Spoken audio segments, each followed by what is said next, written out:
Well, a sure sign of spring and early summer around here is that the strawberries show up in the grocery store. I thought maybe the dolls might like to have some strawberries too. Stay tuned and see how fun and easy this project is.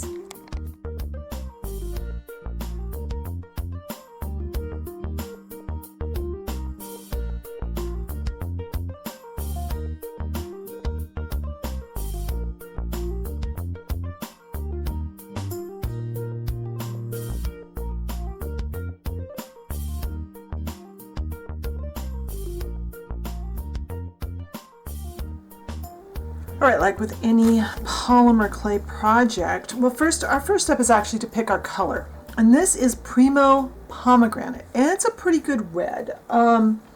Makes a nice colored strawberry.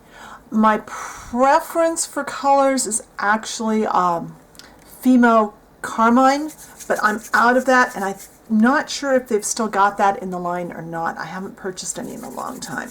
Now, the downside to working with red clay, see all this red on my hands? That's going to transfer onto everything I touch. So when I get done here, I'm going to have to use a wet wipe and get my hands really, really clean.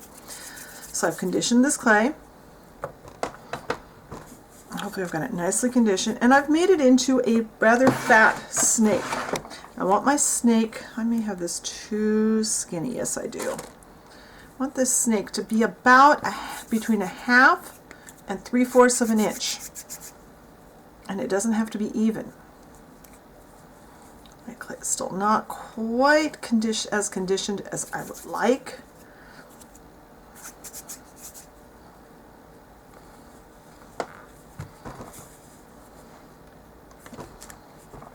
There we go. Now, see what we've got for size. Use my little whole circle template to determine my size. Now that's bigger than 1/2. It's around 5/8 of an inch. It's fine. Now, and I've got some translucent here. Doesn't matter. I know that that's translucent because I know that I had some translucent on my tray. If it was white, I'd pull it out, but translucent won't hurt anything. I'm going to cut this into approximately 1/2 to 3/4 inch pieces. And now I'm going to make balls. I want a ball the same. I want to make all of these into a ball. I like to do one step at a time on all the pieces. Normally I would have a huge piece of clay and I would do a whole bunch at a time. I'm only going to do a few. I did a few earlier to play with my sizes and see what they looked like. Normally I would have a fresh strawberry in front of me. I had one when I was playing with this, kind of practicing the other day, but my strawberries went bad. Well, they got eaten. It's not really strawberry season yet. So I've got kind of a teardrop shape going on here. I'm going to pull that piece of clay off of there. And I've got a double pointed knitting needle. You could use a toothpick. Would be fine. Now we're going to make a strawberry shape. And the strawberries that I bought at the grocery store the other day were kind of squarish. Depends on the variety of strawberry you get. So that's why it helps to have one on hand. We need to add texture, the texture where the seeds are. I am using this wire brush.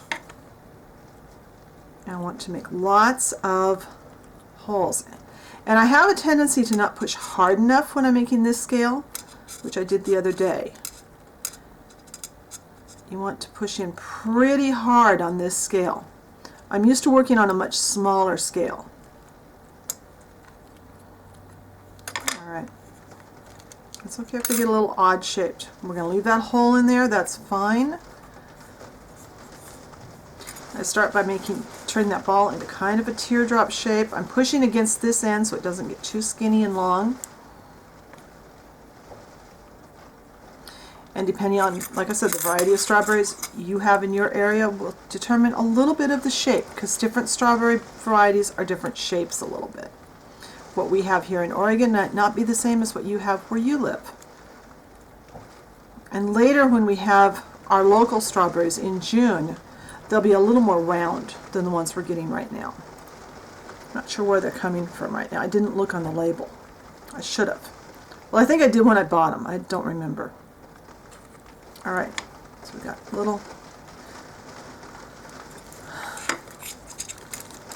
I'll make this one a little more rounded. And then I'm going to show you a fun thing. Again, doing this. And by the way, when you poke yourself in the finger with this brush, it hurts, so be careful. But it's great for giving texture. And it can hold up to the clay for quite some time. I got this at Harbor Freight. It's the silly guys at Harbor Freight think it's for cleaning tools. All right, now I need to find, yep, we need just a tiny bit of yellow. And this one that I'm going to do now, you wouldn't do very many. Maybe one or so out of a batch. It's okay that my hands are still dirty, but I need to be careful I don't get the rest of my clay dirty. This is Fimo transparent. They call it translucent white. Yeah, they call it translucent white.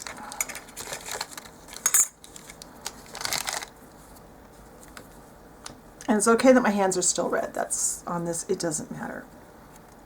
I'm going to turn the camera off. This is a little dry. It's been sitting out. I'm going to get this conditioned, and then I'll show you the process of mixing these colors. All right, I've been working with these for a few minutes, so now they're softer. And we're going to mix this together until there's no lines. And what it's going to do, that little tiny bit of yellow is just going to tint this translucent a little bit. It's got a little red. It's picked up from my fingers, from my work surface, from my pasta machine. And that's all right because we are making an unripe strawberry.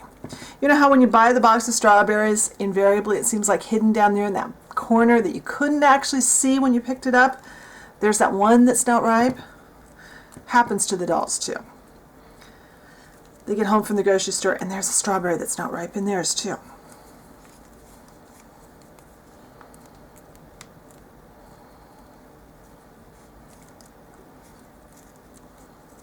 I'll run this through my pasta machine a couple of times. By folding it and running it through the pasta machine, you disperse the color much faster than you can with your fingers. I'm hoping that next summer, once we have fresh strawberries here, I can do for both channels a cane of a cut strawberry. We'll see how that goes. See how my time goes at that point in time. All right, this is pretty well mixed. So now we're going to make a ball. We're going to make a cane first. And let's see, it looks like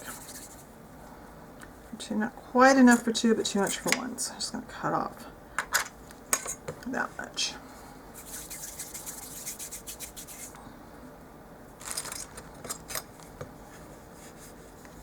Got clay all over myself.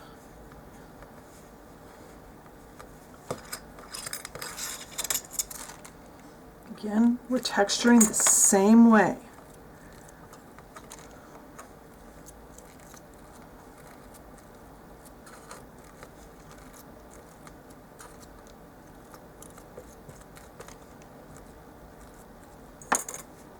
And then here I have a little container that has some red chalk. This is just artist chalk from Michael's, and it's a really inexpensive one.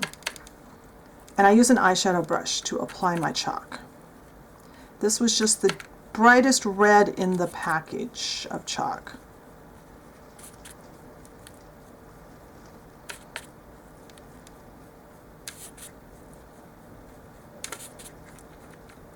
And strawberries ripen from the tip, from the narrow tip towards the stem. So concentrate your color mainly on the sides, because this end is sometimes not ripe too. It kind of has a light chunk. All right, now it's time to bake. Now, because we are working with red clay, red is a color that has a bad habit of color shifting or turning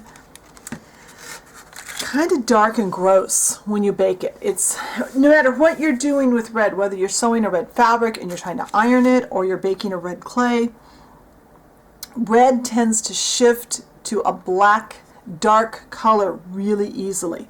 So I like to, even though this says to bake it at 275, I bake red at 250. I drop the temperature. And I will be baking these for probably about 15 minutes or so, maybe a little more. When they're baked and cooled, I'll come back and we'll put some leaves on the top. All right, so these are baked and they're nice and cool. And I've got some Primo in Spanish olive. You want kind of this kind of a color. Fimo leaf green also works really well. And I made a really skinny snake of this and I baked it right along with my strawberries. I'm going to use that in a minute. I have also rolled this out to the number 5 setting on my pasta machine that I use for clay. That's the next to the thinnest setting. If you don't have a pasta machine, just roll it as thin as you can. I'm using this little star-shaped cutter that came out of this set of cutters. One of my viewers told me this is still available at Michael's, but it doesn't come in the tin anymore. I'm not sure how it comes. So I have an ant crawling across my tray. I don't know why there's ants in here today. Okay, back to subject. I'm going to cut out one of these, and if they get stuck in there, use the flat end of a skewer to knock them out. 3, 4. Okay. Put that off to the side. And then I have some TLS, or translucent liquid Sculpey. Bacon Bond would also work. It's basically the same product. We're going to take this part of our strawberry, and this is an almost empty bottle, and I like to use every bit of it because this stuff is not cheap. So we are, I need to cut mine. Wait a minute. Slight, missed a small step here. This is cooled, so I'm going to use my clay knife. I'm going to cut 4 stems. See, it's so thin, it cuts really easy. It's okay if it's curled. You notice I had it all curled up. That's fine. Your stems will look more normal, more natural that way. Like I picked up something on the side of there. Now, take another double pointed knitting needle. This one actually lives in this almost empty container of TLS. Kind of wipe a little bit on the top, get it around that hole, pick this up and try to make the side that you that was up when you cut it the up side. Take your stem and we're going to aim to put that down in that hole, and these can curl. Some of them can be all the way down, some can be curled up.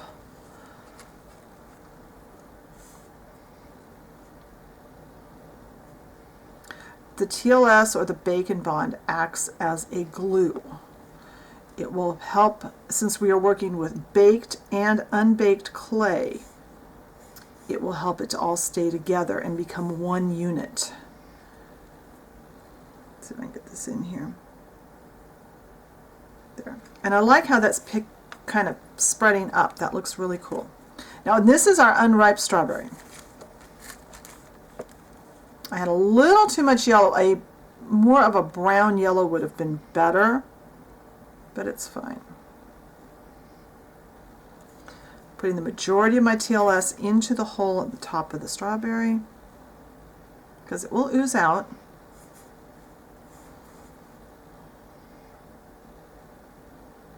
When that, whoops, missed. This is trying to stay with my finger.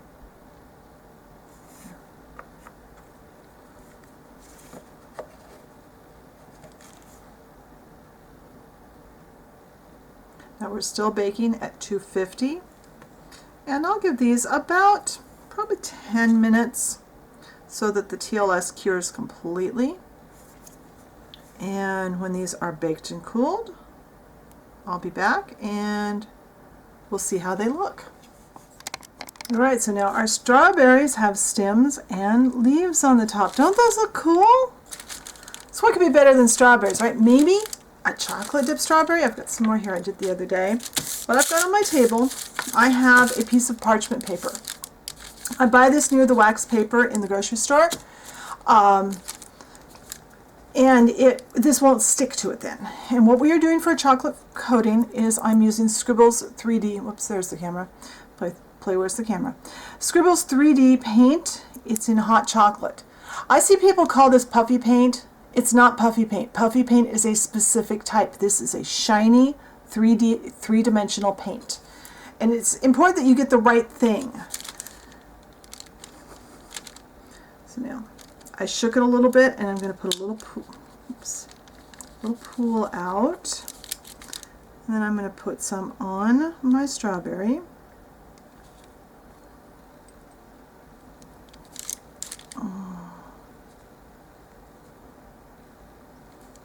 All over.